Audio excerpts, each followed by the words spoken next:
Kids-Fairyhome. Welcome to our channel. Snow White. Once upon a time, a queen was sitting at a window in her castle. She was sewing with the window open to watch the flakes of winter snow. She pricked her finger with her needle, and 3 drops of blood fell onto the windowsill. The blood was red, the snow was white, the windowsill was black. I wish I had a daughter with skin as white as snow, lips as red as blood, and hair as black as ebony, said the queen. Sometime later, the queen gave birth to a little girl, who she named Snow White. But sadly, the queen died giving birth, and Snow White was left without a mother. The king soon married again. His new wife was very beautiful, but she was also a witch. The new queen also had a magic mirror. Every morning, she asked the mirror the same question. Mirror, mirror on the wall, who is the fairest of them all? Every morning, the mirror told the queen that she was the fairest of them all. For years, the queen was content, but one day, when Snow White was 7 years old, the mirror said that the princess was now fairer than the queen. The queen couldn't bear it. She was so jealous and angry that she ordered a huntsman to take Snow White into the woods and kill her. She told him to return with her heart as proof of her death. But when the huntsman took Snow White into the forest, he found he couldn't bear to kill her. As he raised the knife to kill her, Snow White begged for her life. She promised to run far away and never return to the castle again. Reluctantly, as he was very scared of the queen, the huntsman agreed and killed a wild animal instead, so he could present the queen with its heart. Snow White walked through the forest for hours. Finally, she came to a small cottage. The door was unlocked, so she stepped inside. Everything in the cottage was small, and there were 7 of everything. Snow White was very hungry, thirsty, and very tired. She ate some of the food, drank some of the wine, and tucked herself up in one of the beds. She soon fell asleep. A few hours later, she woke to find 7 small men around her. The men were dwarfs, returned from a day of work in the mines. Though initially alarmed at the idea that someone had broken into their home, the dwarfs soon took pity on the little girl. When she explained her stepmother's plan to kill her, they agreed that she could stay with them if she took on the cooking and cleaning of the cottage. Snow White was delighted. "One final rule," said the dwarfs. "You must be careful when alone at home.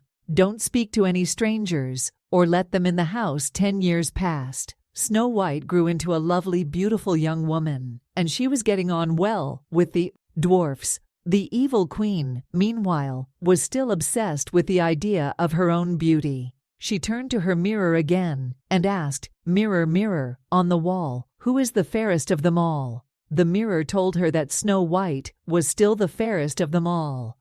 The evil queen was incensed. She thought she'd had Snow White killed 10 years ago. She asked the mirror where Snow White was, and because the mirror was bound to always tell the truth, it showed her the cottage in the forest.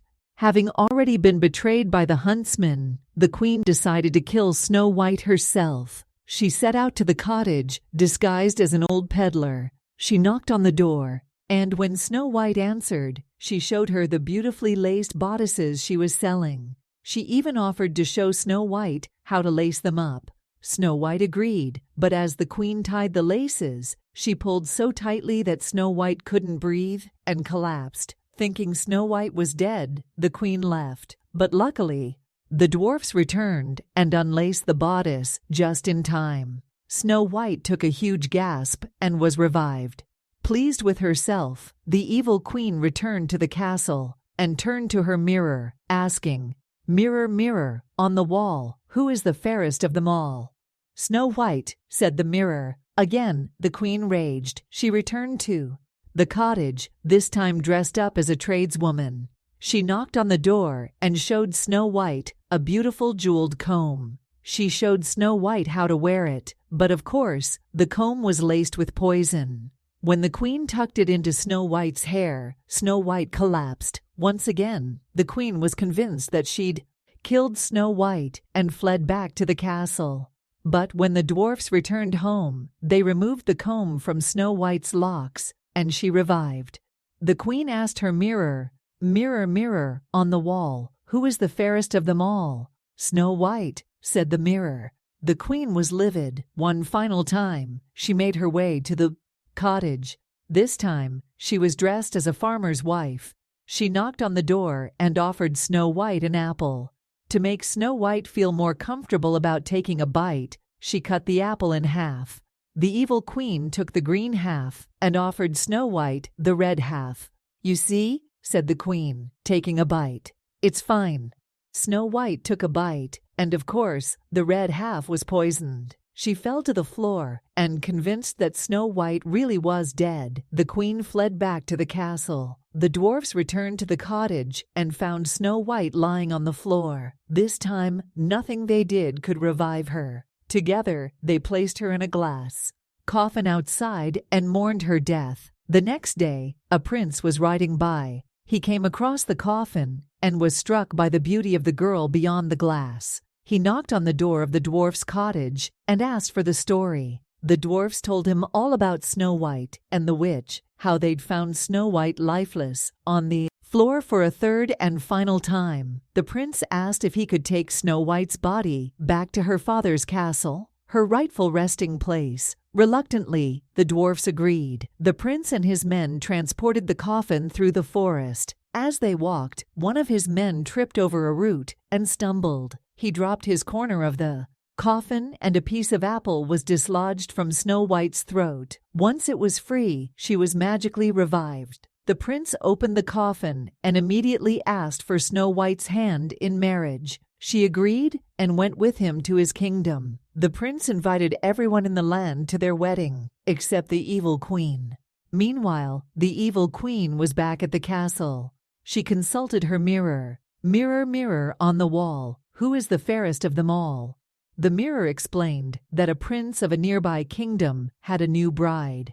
This new bride, the mirror said, was much fairer than the evil queen. Furious, the evil queen went to the wedding to investigate. When she saw the bride was Snow White, she was overcome with rage, fear, and jealousy. Just as she was hatching yet another dastardly plan, the prince spotted her. Remembering the stories the dwarfs and his new wife had told him, he ordered the guards to seize her. As punishment for her crimes, he ordered her to put on a pair of red-hot shoes and dance. The shoes burned her feet, and she hopped from one foot to the other until she was dead. The prince married Snow White. They lived happily ever after. The end.